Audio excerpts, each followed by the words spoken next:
Some days, I think I need to record this podcast in the Shimmer, help it evolve and mutate into some superior show that will amaze the whole world. Then I remember I might have died the last time I was here, and now I don't know if I'm me, or just a copy of me, telling you to go to patreon.com/evacstation. I feel like if I were me, I'd tell you for less than the cost of the countless lives you sent into the Shimmer to find me, you could help support this podcast and keep brave souls like myself from such a cruel fate. Patreon.com/evacstation. It's just so familiar. I think I heard a bear mention it once. I'll just sit here being confused. You guys enjoy the show. You hear the beating of your heart, you know the screaming's gonna start. Here comes the really scary part, 'cause it's terror time again. They've got you running through the night. It's terror time again. Oh, you just might die of fright. It's a terrifying time. Once again, the clock has struck midnight, and you know what that means. It's terror time again, and we'll be running this podcast all through the night from a terrifying sight. The Shimmer, actually. And we are Aaron J. Waseska, and with me today, I've got, as always, Ryan Metters. Yeah, hi. And join us for a second time in this horror-themed series, Beau Ketchum is back. Hey! We couldn't get rid of him, folks. He followed us in here into the Shimmer. We couldn't get rid of him. I'm into the Shimmer. Well, one in, one out. Oh yeah, we're about half in. It's fine. This week's episode is on Annihilation, the 2018 film, and we got some stuff to say about that. Before we get into that, though, let's get into this week's weird question. Guys, what is one genetic mutation you would like to have, and what is one you would not want to discover you have? How explicit can we get? Beau, it's not that kind of podcast. Come on. Alright. I'm kidding, it's exactly that kind of podcast, guys. I want to take the floor real quick here. As someone who's always had to wear glasses and had bad vision, I would love genetic mutation where my vision is like superhuman levels of vision. That'd be so great. No glasses, no contacts, nothing. I could just see for days. See to the end. See to the fucking moon. It'd be great. I'd love it. As for what I wouldn't want to have, man, the list is endless here. Considering I've got bad sinuses already, and that's why I've got this cough going on these past few episodes, I'm gonna say probably something to do with my breathing. If I had any breathing difficulties from a mutation, I would pretty much be like, "Yep, I'm done. Just kill me now." God. Yeah. Ooh, alright, let me see. I think if I'm gonna look at the stuff that I would not like to have, I definitely wouldn't want anything that affected my voice. 'Cause that's a quintessential part of Ryan there, and if I lost that, I'd be real sad. I agree 100%, Ryan. So that's the bad one. The good one, I would say, damn. See, now, but whenever I hear genetic mutation, I instantly think X-Men, and then what kind of mutant would I want to be? And I'm Ryan, I'm saving that question for when we get to X-Men next year. I'm like, that's a question, but no, I'll hold it back. I would.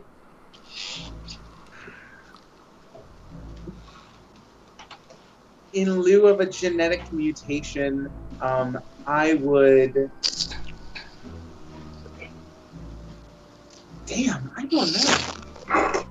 I honestly, I wouldn't want it personally, but I think it was really beautiful to have the flowers growing out of the person. I think, like, in terms of a genetic mutation just killing you and completely changing you into something not human, I think that was a really beautiful one. So I'm going to go with that. If I have to go out in genetic mutation style, I would rather become a flower version of myself.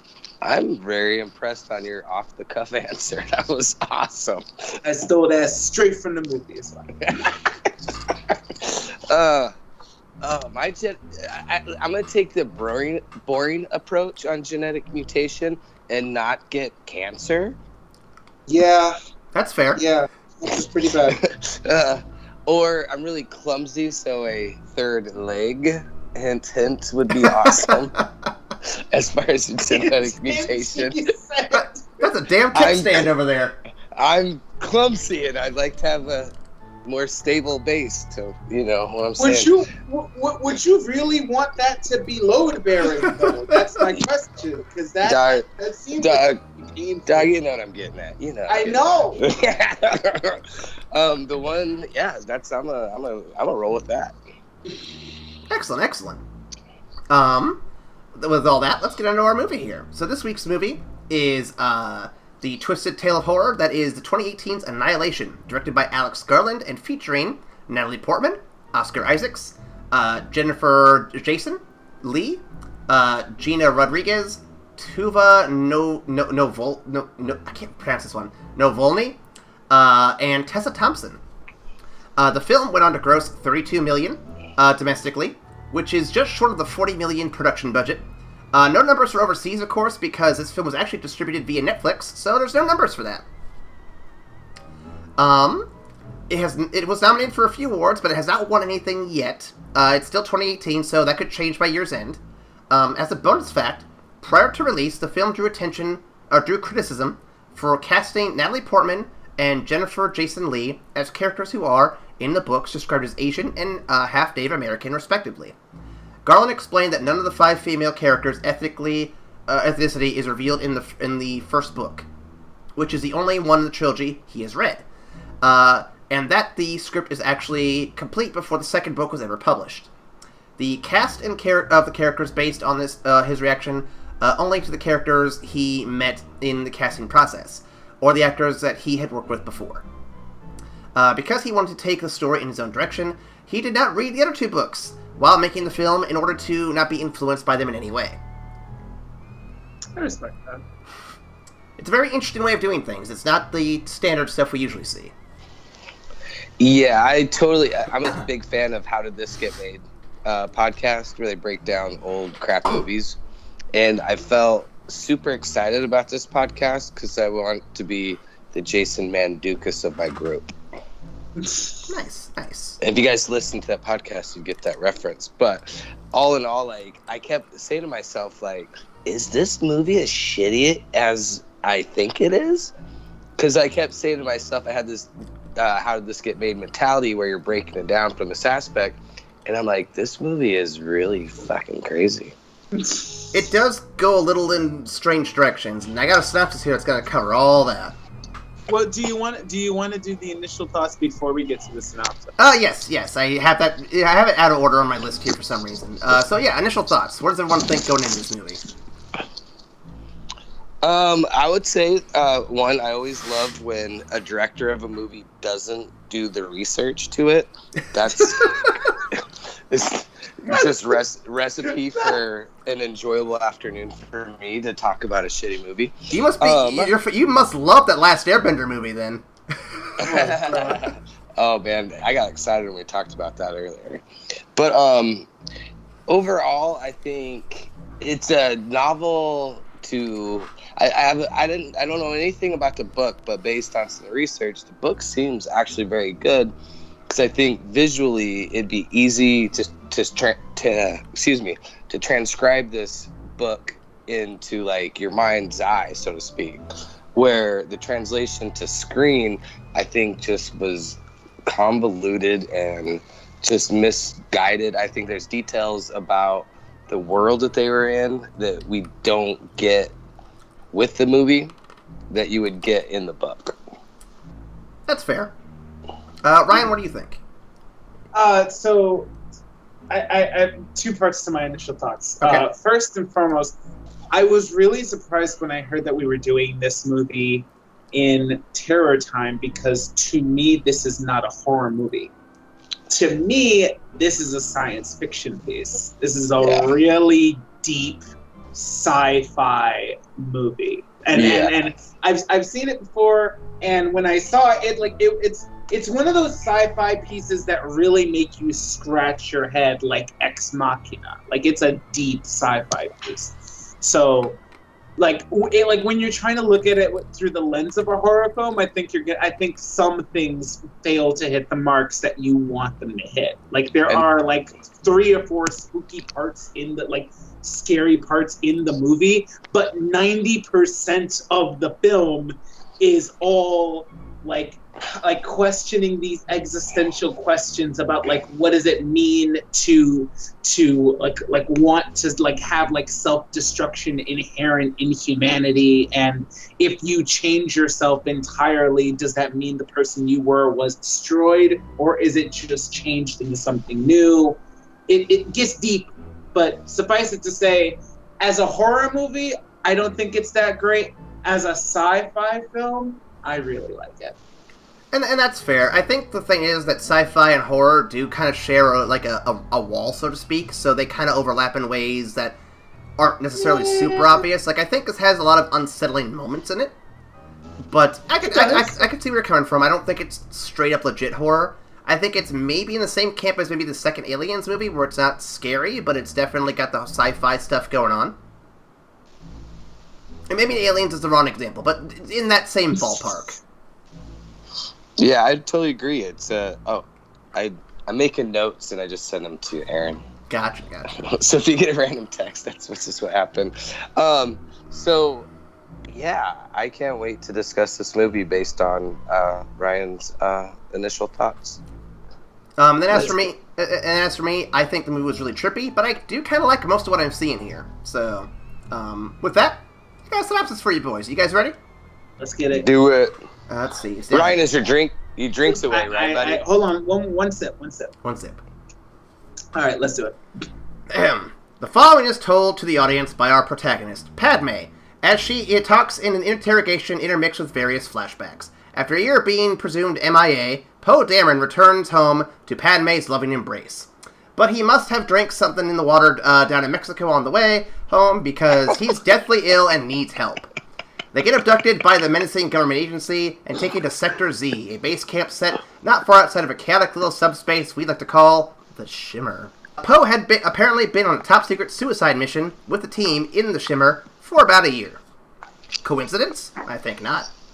Padme is told nothing, as usual, until she agrees to join another suicide mission into the Shimmer. The menacing government agency agrees, believing her training as a soldier and a scientist will be of some use. Her team are a multiracial bunch of women with unique psychological damages that will in no way impede their ability to proceed into the upcoming journey. Of course not. Shortly entering the Shimmer, we skip forward an unknown amount of time. Our team encounters the various creatures of the Shimmer, and they soon learn that life finds a way. God damn it, I knew it was coming, I just didn't know it was coming. Inside, they find sharktigators, wendibears, and probably a cat dog or two. They even find a... what did I write here? Oh, a tape, sorry. They even find a tape from the former team showing strange mutations they encountered before they died. Afraid to press on, the team is reluctant, but Dr. Ventress, the leader, is insistent on continuing. They decide to keep going forward to the coast, as it's probably closer than going back to the base camp at this point. The girls are picked off one by one, turn on one another, and eventually find their way to the lighthouse at the center of the Shimmer. Along the way, they deduce that things aren't simply mutating, but the Shimmer acts like a prism, scrambling and refracting in from everything inside, from radio signals to DNA. Padme arrives at the lighthouse, only to find the final tape from Poe Dameron himself, showing he had killed himself, and a suspicious-looking duplicate was left standing over his charred remains. She then finds Dr. Ventress in the basement, and she dies, becoming a CGI thingamabob, and then sucks off a drop of blood from Padme's face. The CGI doodad then transforms into a gimp suit-wearing creature that mimics Padme's movements and eventually forms her. Padme tricks this creature into immolating itself like Poe did in the video, and she escapes the Shimmer, eventually, leaving her here to tell her story to the menacing government agency. But, to the audience, who's to say she's telling the truth? This Padme then visits what we believe to be the fake Poe, who is now feeling much better. She says she knows that he's not really Poe, and then he asks if it's really Padme. They embrace, the colors of their eyes shimmer, and the credits roll. What do you guys think of this movie? Weird, man. It's fucking weird. Right. I could totally geek out on this and explain, and I'd totally be plagiarizing the YouTube videos that I watched on this because I had to like figure this shit out. But it's pretty. It's a thick ass movie. And I have all questions answered for you guys. Trust me. Well, like I said beforehand, I did enjoy this movie. I watched it originally with a friend of mine who's also really into sci-fi, and it's one of those movies where you watch it, you're quiet for like 5 minutes as you're digesting it, and then you have like an hour-long discussion on the crazy ass shit that you were seeing in the film. So. Sure. To that extent, I really enjoyed it. Like, it's a head scratcher. It definitely makes you think. And so that's kind of like where I wanted to debate this. Like, we're talking about a horror movie. Like, from a science fiction aspect of it, like, very good movie, possibly. Like, it's very psychological. There's a lot of referencing to, there's the chemical, or like not chemical, but cellular, like as far as like cells reproducing and being mutated and being a cancer, so to speak. It has a lot of very thick layers to it, but that's what makes a great science fiction movie, not a horror movie. So then I guess the first question we have is for you, Aaron. Oh boy. Why do you consider this to be a horror movie candidate? Like, what makes this horror to you? Yeah, well, Aaron, give us some answers. Wow, I get us questions today. That's weird. Yeah, what's up, man? Well, for starters, I'll say that the movie was tagged horror, along with all the other movies on my list, so that's the main reason why it was at least looked at. As for why I picked it, though, from what I'm told, it had a lot of like this surreal, like otherworldly stuff going on, and for me, horror is a very wide spectrum of flavors. You have your gory horror we've talked about, you have your psychological horror, and then you have stuff like this where it's kind of like in the same vein as I may have misspoke earlier with Aliens, but it's kind of the same vein as say Cthulhu level horror, where it's not so much that you're dealing with this big monster, but you're dealing with this otherworldly stuff that you just can't understand. And the fear and the horror comes from that lack of understanding, which is the kind of horror I really want to get into more of. I mean, I bought the anthology of H.P. Lovecraft stories recently to get my fix of that. And I think this kind of fits in that realm. Kind of like The Mist almost, but not quite like... Sure. It misses some of the tropes of a horror film, to be sure, but it definitely goes for the otherworldly feel that some really good horror movies do hit on pretty hard. I agree with the otherworldly aspect of the movie. I guess what really kind of makes it stand out for me is not horror, is that the majority of the movie, I don't necessarily feel a sense of dread accompanied with that otherworldly feeling. Like, it's definitely something extraterrestrial, something like crazy and like inherently different than anything we had, but it doesn't reach that eldritch level of otherness that makes you just mortally terrified for what the fuck is going on. Rather, it feels like there's a sense of both discovery in what the fuck the Shimmer is and forced self-reflection as they're like coming to grips with who they are as a person in the midst of it, that ends up having an impact on how they interact with the Shimmer, because a lot of the changes that happen to them are actually kind of psychologically induced towards the end of the film. We can talk about that a little later, but yeah. And very psychological in that aspect. Oh, and I was going to say, too, if you want to take that a step further, the self-reflections and psychological aspect kind of borrows elements from the video games, not the movie, of Silent Hill, especially Silent Hill 2, where the manifestations of the world around you are a representative of your psychological problems, basically. I know this movie is not doing that exactly, but it does hint on some of those psychological problems there, and kind of lets them unfold in a way. And it definitely has the right flavors to stuff like Silent Hill and to stuff like Cthulhu. But I feel like you guys aren't wrong. It's definitely not completely there. It's definitely in the footsteps, but not all the way down the path. Well, there's just a lack of chemistry, I think, from the acting. So, from the book, no one had names. They were just scribes. So one was they were called the biologist, the psychologist, etc. And I never felt that group setting, but they all had their own sort of self-destructive behavior that they kind of brought to the Shimmer, which was ultimately going to be what causes their demise. Right, because and I think it was really put very well in the movie when she's in the midst of one of these interrogation scenes, when the guy asked her to explain herself for why she's the only one who lived, and she said, at the end of the day, I had a reason to come back, and I don't think that they did. And that was real. That was real. She explicitly said that, and I was like, yep, all right. And I kind of wanted to reevaluate the movie. One girl was a cutter. I think one girl was an addict, right? Mm-hmm. Was Natalie Portman an adulteress? And then that was her self-destructive behavior. They all kind of have a Seven Sin vibe to them a little bit. Yeah, there's this book called it kept reminding me of the book Choke that Chuck Palahniuk wrote, and they're all writers who go to this one particular house, but they're all kind of randomly chosen to be on this bus. They're and all of them have this very unique story, but they all kind of have this vibe to them, and they all kind of die off too. It's a very interesting book. So it kind of had that theme of are these women? That's where my takeout was are these women connected in some sort of way?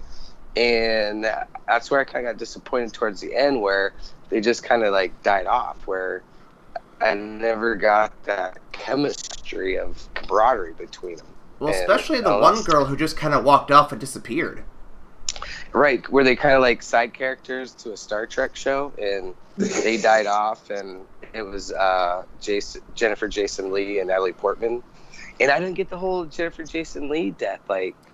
Did she leave the Shimmer the same way Natalie Portman left the Shimmer? No, I think she became part of the Shimmer. She died. No, so what I got from Jennifer Jason Leigh's demise, especially because she herself had cancer, and she knew she wasn't going to make it back out. Really, she went out there because she just had to know. At the end of the day, she just needed to know after having studied it for all these years. She was Bruce Willis from Armageddon. Right.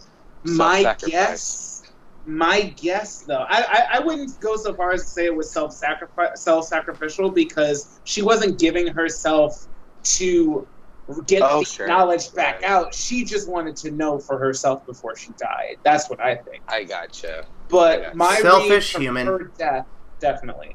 My read from her death, however, is that, first of all, the thing that we see die isn't her, but rather it's the doppelganger.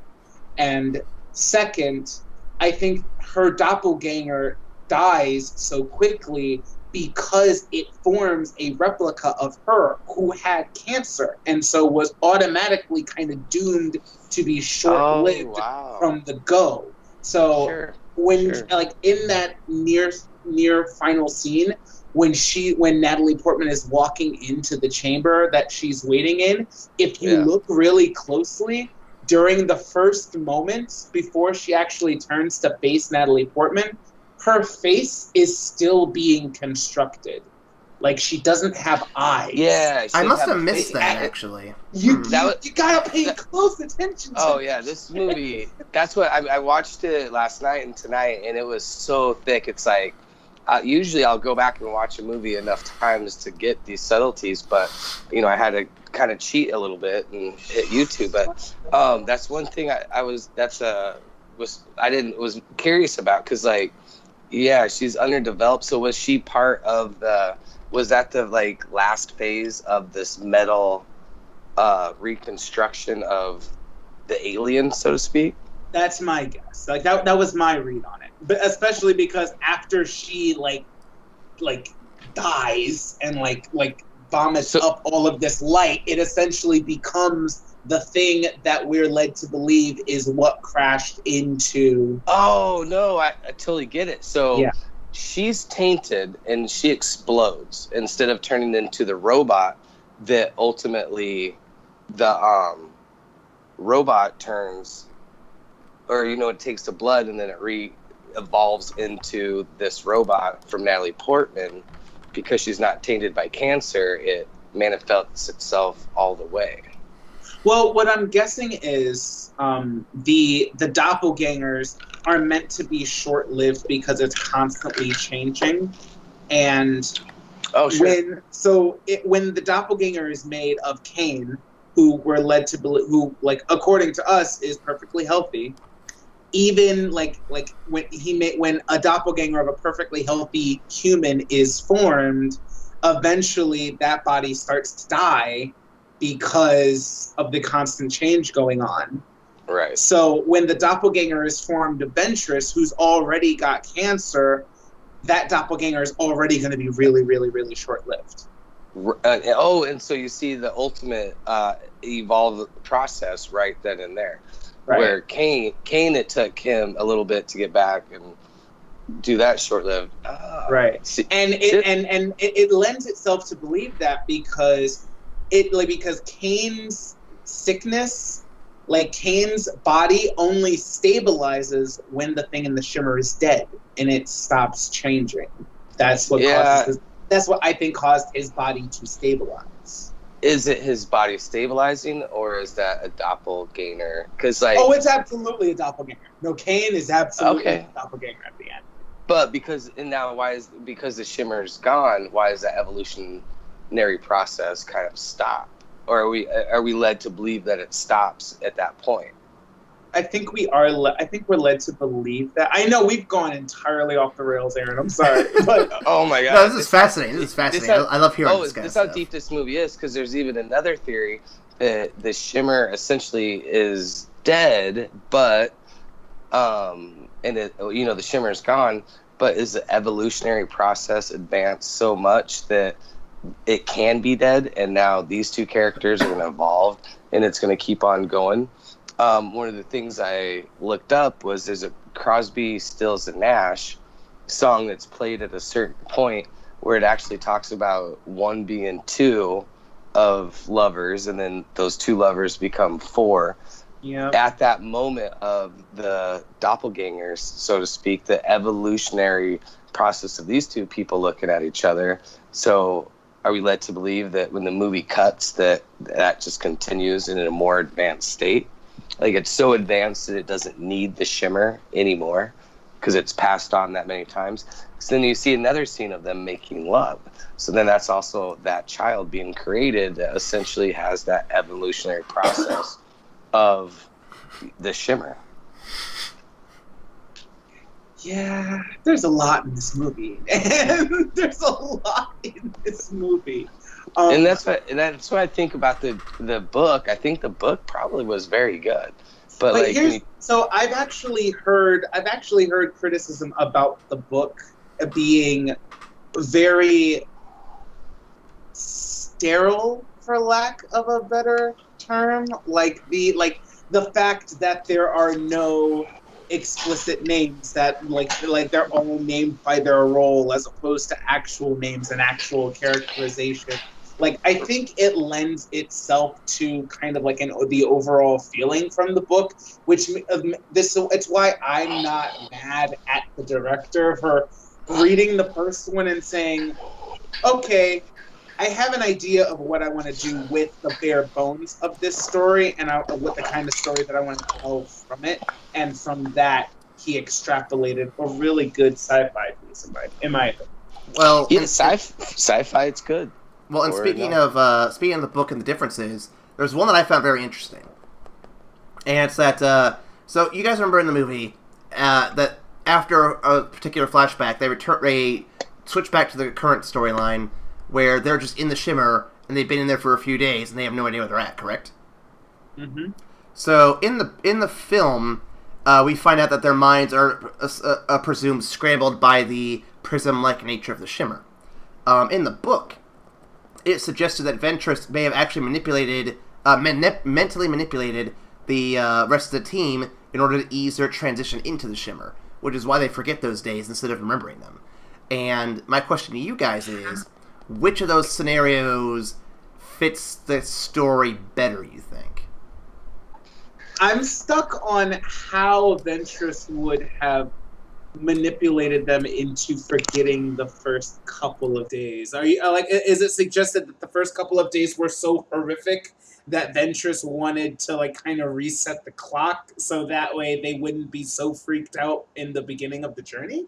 I'm thinking... No, I think what it is, there was no manipulation. I think her confidence, because there's never been anyone to come back at this point, at least to what's her name, Vera's knowledge. So Right. No one's come back. There's never been a comm line that's ever come back.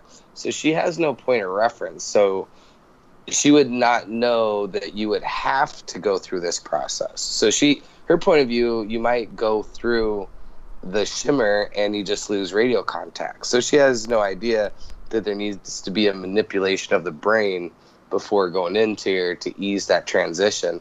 I think that's just the Shimmer fucking with you. You walk into your eyes have to adjust when you walk into a bright room, and essentially you're walking into a prism, so it's that just shock of light adjustment, and then immediately you start mutating. And so I just think that initial process of your body being mutated kind of goes into shock and takes a little bit. I think it's more likely that as well. Yeah, That's I agree fair. with that. It was just a very interesting note I saw in the book comparisons. I wanted to see what you guys thought on. It is kind of interesting. Also in the film, you notice one thing on what's her name again? The main character's arm. The tattoo. Yeah, well, it starts off as a bruise, but by the end of the film, you notice there's an Ouroboros tattoo on her, like making the infinity symbol. So my question to you guys, my question to you guys is, what does that what could that possibly mean? Before I lose this thought, I want to say this. Could it possibly be? So, the bruise starts off as an evolutionary mutation. When the Shimmer ends, is at the stop of the mutation. So instead of her turning into a snake person, like mutated process, does the tattoo just remain as a show of stop of the Shimmer being there? Nah, guys, you missed it. You ready for it? Oh, here we go. That tattoo is actually on the drug addict's arm. Yeah, it shows up everywhere. It transfers. It's a part of the DNA that transfers from the addict to Natalie Portman's character. It's supposed to be a physical representation of just how much her DNA itself is changing. So that tattoo it actually belongs to the addict, and over the course of their time in the Shimmer, it was actually just transferred to her. Oh, yeah, I wonder. So I may have missed it then, Ryan. Do we see the tattoo disappearing from the addict's arm during the movie, or is it just not there when it suddenly is on her arm? You see it in you're talking about the dead person, and it's kind of obscured with sand on it. No, that'd be the one who's eaten by the bear. Yeah, right, so the one who's eaten by the bear. She you never see her. Right, she has that tattoo on her arm, and you see that on her arm before they go into the Shimmer. Now, while they're in the Shimmer, she always has her sleeves on, so you never see Okay, it. that might be why I didn't notice it then. Right, but you notice the bruise on Natalie Portman's arm, and then when you flash back to the interrogation scene, you see it fully formed on her arm. That's where it comes from. And then, that makes sense, because then the lady who turned into a tree, she looks at the same spot, and her evolutionary transfer is like the trees coming out. Right. And then she'd ultimately... I guess then she would have never had the tattoo, so that doesn't make any sense. Well, yeah, there's a lot of elements to that tattoo, though, too. The symbolism of forever and also self-destruction. What's different about the infinity symbol on that is that it's not flowless. It's actually a snake eating itself, showing there's a self-destruction element, evolutionary path, but ultimately it goes on forever. Yeah, I think this movie plays a lot with the ideas of not only the ideas of like how like, okay, so it starts off with the concept of cells, like the natural life cycle and end of a cell is actually just like a fault of like a fault in their genes, and how like if they could figure out how to fix that, then everybody essentially would never have to die. But they extrapolate that into this concept of how it's in human nature to self-destruct and like naturally like seek the end of things, the end of like stability and the end of stable things in their lives. But the movie then goes on to explore the idea of radical change in like juxtaposed with the idea of destruction. So it's like when you destroy something, are you actually destroying it, or is it just becoming something so fundamentally different? In which case it doesn't end, but it radically changes to the point where what you were before is dead, and what you are now is so far removed from that point. Is it considered just a change, or is it considered the destruction of what came before? Which is why the last question is really poignant in the movie, when he asks her if she's actually Lena, and she spent so much time in the Shimmer, and so many things about her DNA has changed, she genuinely doesn't know if she is still Lena, if she is still human. And that's assuming she even told the truth about who she was to the interrogator. She could even be the copy, like, gimp suit character we saw earlier, too. I'm pretty sure that she herself is that she like the Lena that came back is the Lena that actually went into the Shimmer. Like, yeah, there's right because when you see the doppelganger actually go back in and set fire to everything, if it was actually Lena, if that was actually Lena, she wouldn't have reverted back to the fucking gimp suit robot version that was just lit aflame in phosphorus. There's no way that human Lena would have taken on that form. Well, no.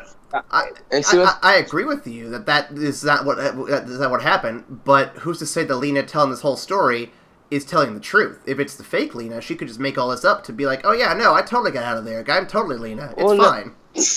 No, that's a good point, because like at this point we never see both of them, Lena never has that complete like metaphoric process.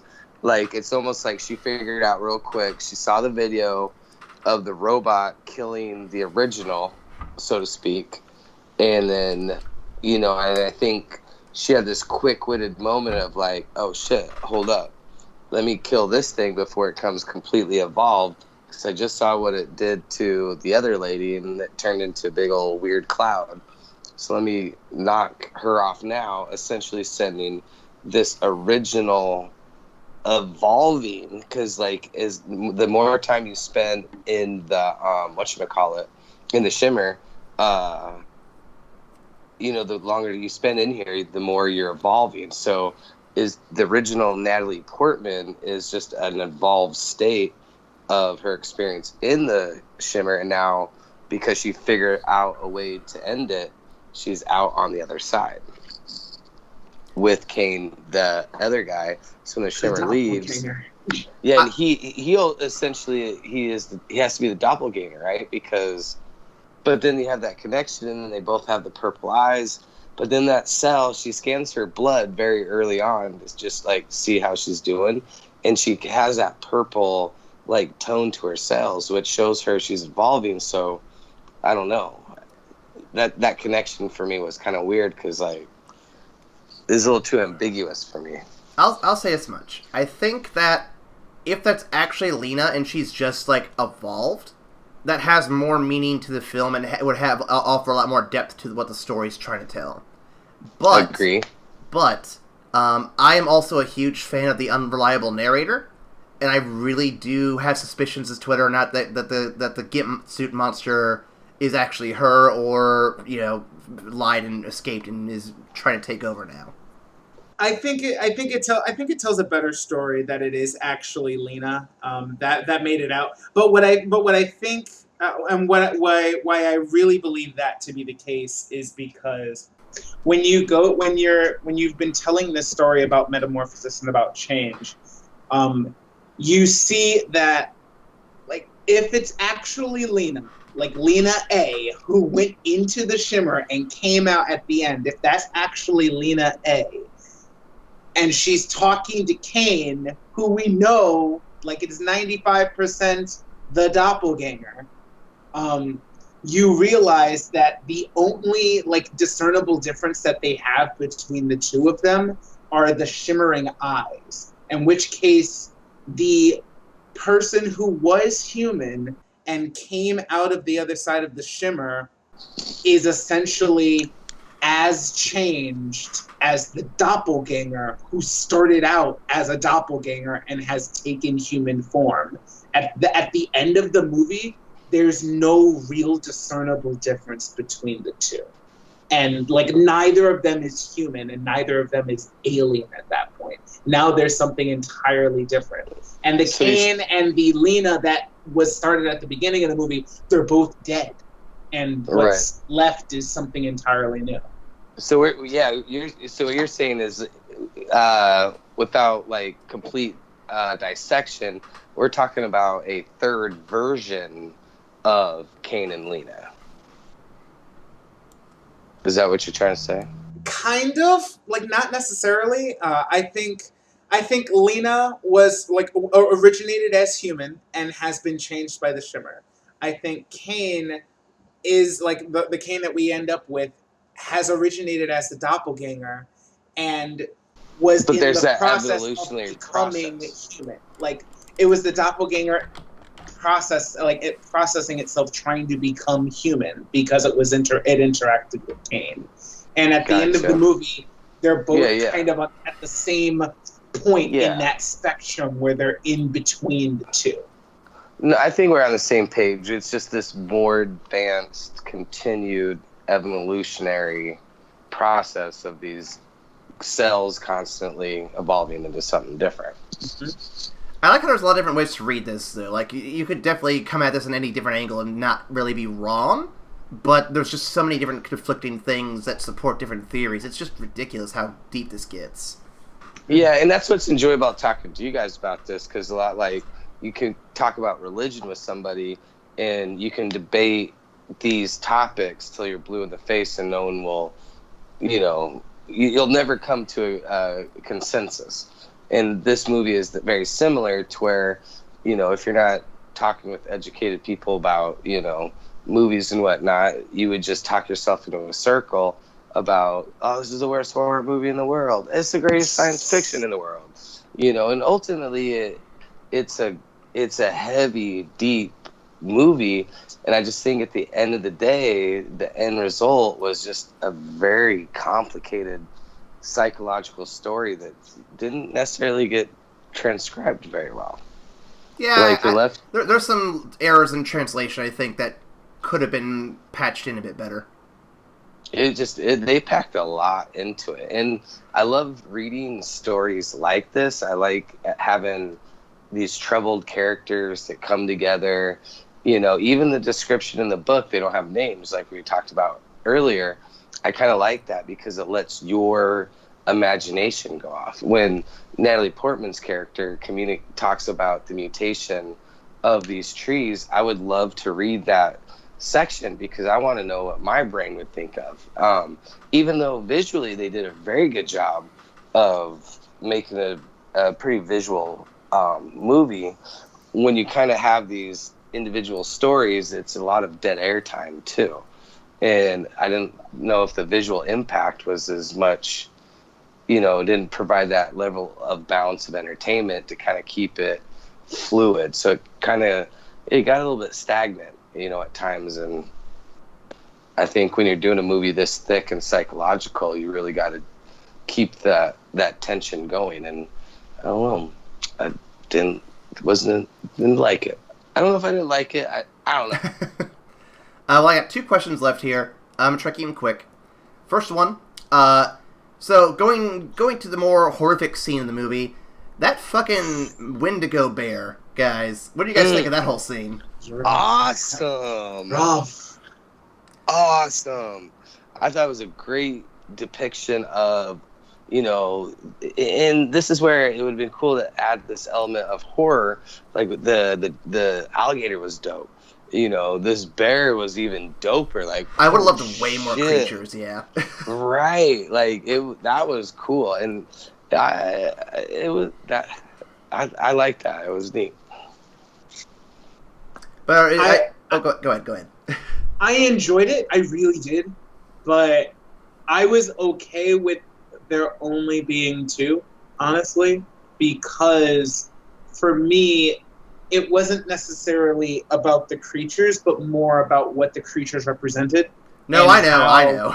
and how like various things like within the shimmer like were being placed in things that it absolutely should not have been in. Like the fact that the bear was screaming with the girl's voice fucked me up. It was real bad. It was cool. Amazingly well done, but it was real bad. But I agree. Just like that's the one bit of like existential eldritch horror that I was like, yep, okay, no, that's horrifying. No, that's really terrifying. I agree with you. I definitely think that the movie isn't about that, and I definitely think that putting more of that would have been detracted from it. But I just like creature features. I would love to have seen an alternate reality where that ended up being the focus and see where that takes us, because that would have been interesting to see too, I think. And, you know, to be on the favor side of Ryan's opinion about the movie, like, I think what he's getting at is, like, it wasn't necessarily, it's a science fiction sort of horror. So adding those other monster elements, are you getting away from that deep psychological science fiction-y sort of... Oh, you would, definitely. About the shimmer, you know, or what? Because I was expecting a little bit more of this, like, mutated monster sort of cheese movie. And so I think going into it, I was a little bit off-taken by... It took a kind of a different approach to the movie than I thought. Yeah. And the last one here, considering this book came from a series of books, or considering this movie was based on a series of books, do you expect more films to come, or is that low, or the low grossing's going to hold that back, you think? Oh, yeah, it's all about money. And if it didn't produce, they'll find... There's plenty of books out there to turn into movies that have a possible money-making aspect, you know? Absolutely. If anyone in Hollywood is looking for a book, I have one right here you could probably take. Are you talking about your own book? Yeah. Pretty damn good. It's pretty damn good. Really? It's pretty damn good. I'd read it. I've done some tweaks since you check it out, Ryan, but I definitely think it's gotten better. Awesome. Now, That's what was... Go ahead. I'm sorry, go ahead. No, you go ahead. All right. Well, to extrapolate on the point, like, yeah, I don't think there's any interest from like producers to make it because it didn't make that much money. But to be frank, I don't think the director is interested in making a sequel. It doesn't sound like it. I think because he took such a loose adaptation of the book, and because he didn't pay attention, he didn't put in work to set up the world around this story. It's just somewhere, probably in America, something weird crashed into a lighthouse, and fucking a shimmery field is happening around it. Go.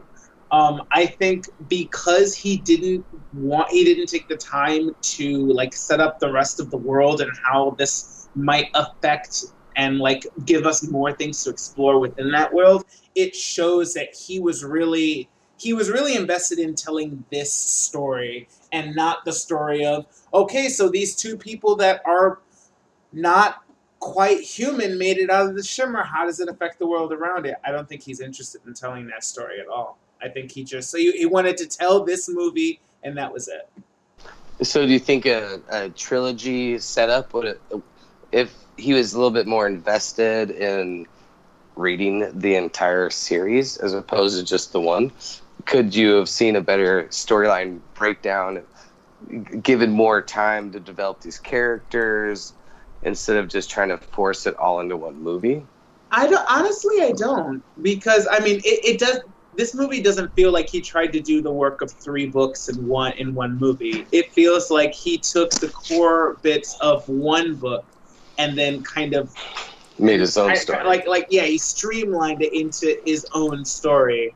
And I have no doubt that the actual trilogy that it's based on goes beyond okay, well, these guys get out of the shimmer, and because they're mutated, things happen, and it might talk about their kids, and it might talk about how the mutation actually spreads and how they start picking up DNA traits from anybody else. But I think that's a different story than what he was going for. And that would make sense why he kind of rushed. I appreciate ambiguous endings to movies, but this one just felt forced and not thought out. And so I'm thinking that maybe a TV show, maybe this storyline would have been really good over over a 10 episode kind of a Lost in Space sort of extension, get 8 hours out of a 3-book series opposed to just 2. Maybe this would have been a completely different movie. I don't know. The thing about it is, I don't feel like it was rushed per se. I feel I enjoyed the story that this told.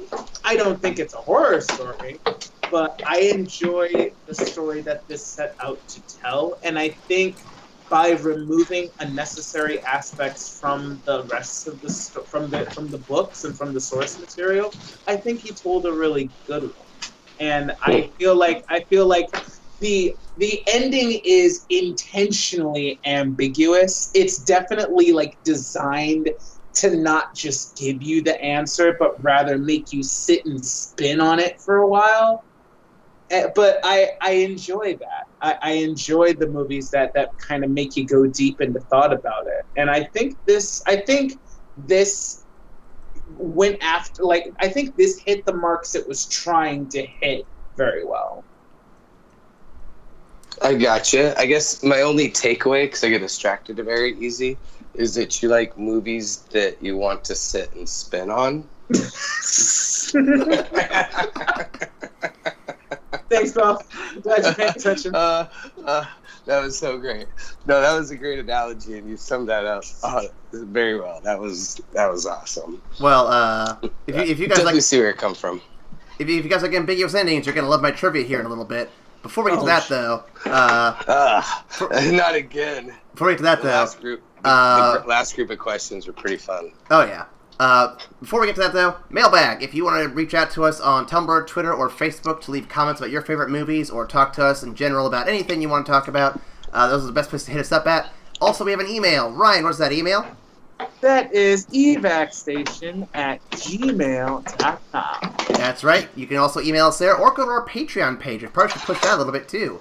You can comment there. You can keep up with us and see the videos we put out even earlier than you would on YouTube or anywhere else. So be sure to check all that out. With that in mind, let's get to our trivia segment.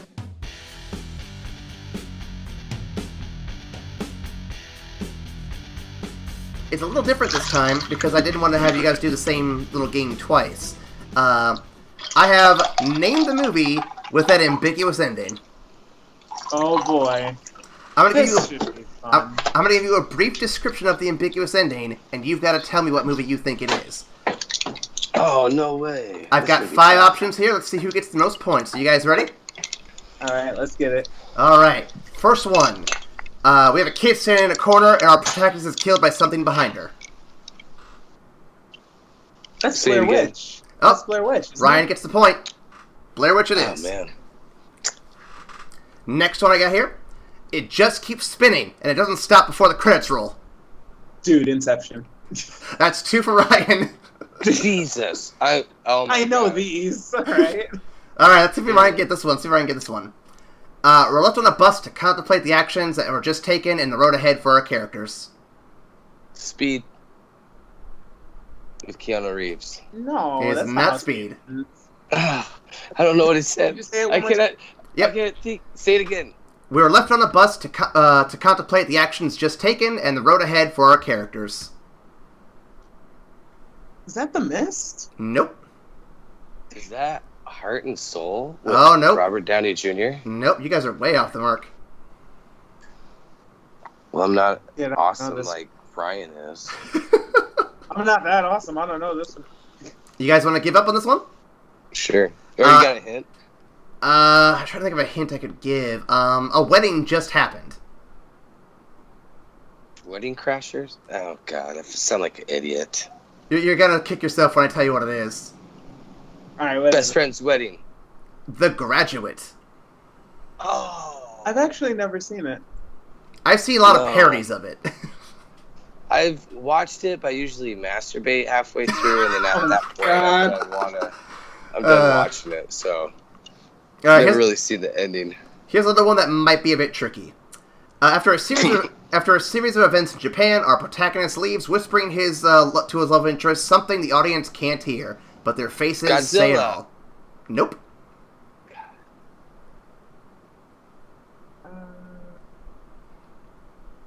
Shit, say it one more time, just Yep. so I can hear it. After a series of events in Japan, our protagonist leaves, whispering to his love interest something the audience can't actually hear, but their faces say it all.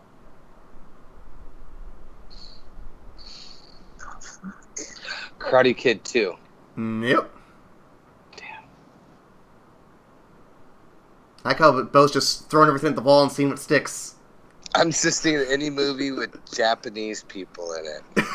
And I watch a lot of kung fu movies, so it's really hard. But their faces say. I will give you a hint. The love interest is played by Scarlett Johansson. Ghost in the Shell. Nope. Last Damn it. Transaction. What was that? Lost in Translation. Lost in Translation. Oh, I got it. Oh, man. I'm gonna give Beau half a point for that because I think he kind of helped. Yeah. I get too excited and words don't come out good. So I know what he was trying to say. Brian gets the point. Beau, I'll give you a point for that too because I know you're trying to get it out. I love your pity point, and I appreciate that, sir. All right, last one for all the marbles. Not knowing if the alien survived, the final line uttered by one of the survivors as the screen fades to black is, "Why don't we just wait here a while and see what happens?"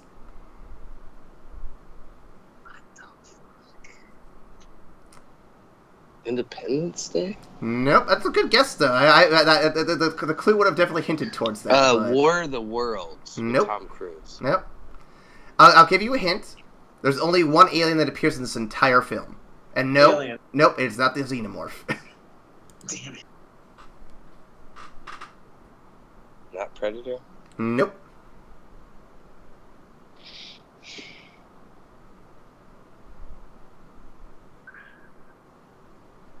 What year? Let me look it up real quick. I know it's an old one. You said Alien already, right?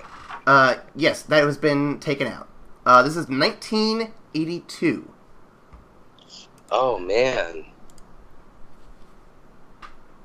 I'm done. I don't know. It is considered to be one of the many horror classics. The Thing? Ding, ding, ding. Ryan gets the Yay! Oh my god. I've never seen it! point. It's such a You- good movie. You need to see it. Kicked my ass. Actually, I worked at a movie theater. 50 Cent on Tuesdays were a second run, 2-screen, second oldest theater in town. And that's a game we'd play is like we'd name 2 actors and give the most like vague description of a movie. And that's how we'd like spend our time in between movie rushes. So I'm really disappointed in myself for getting so unbelievably smoked by you, Ryan. I appreciate you, God of ambiguous description of movies. I love that I there's... like those movies where I have to sit and spin, you know? Yes! You call back.